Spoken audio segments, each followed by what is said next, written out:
পাবনার রূপপুর পারমাণবিক বিদ্যুৎ কেন্দ্র থেকে আগামী সেপ্টেম্বরে পরীক্ষামূলকভাবে ৩০০ মেগাওয়াট বিদ্যুৎ পাওয়া যেতে পারে। সেই লক্ষ্যে বিদ্যুৎ কেন্দ্রে এখন জোরে সোরে পরীক্ষা নিরীক্ষা চলছে।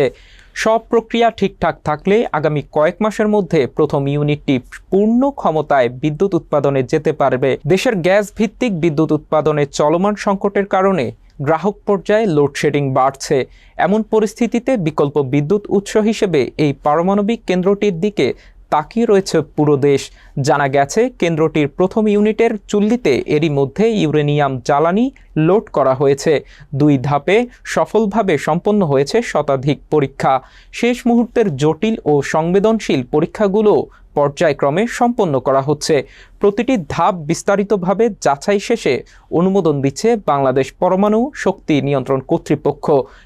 একবার পূর্ণ উৎপাদনে গেলে কেন্দ্রটি থেকে 24 ঘন্টায় নিরবিচ্ছিন্ন বিদ্যুৎ সরবরাহ সম্ভব হবে। একবার জ্বালানি লোড করার পর টানা 18 মাস নিরবিচ্ছিন্নভাবে বিদ্যুৎ উৎপাদন করা যাবে। এরপর পুনরায় রিফুয়েলিং ও প্রয়োজনীয় সংস্কার কাজের জন্য একটি ইউনিট সর্বোচ্চ 2 মাস বন্ধ রাখতে হতে পারে।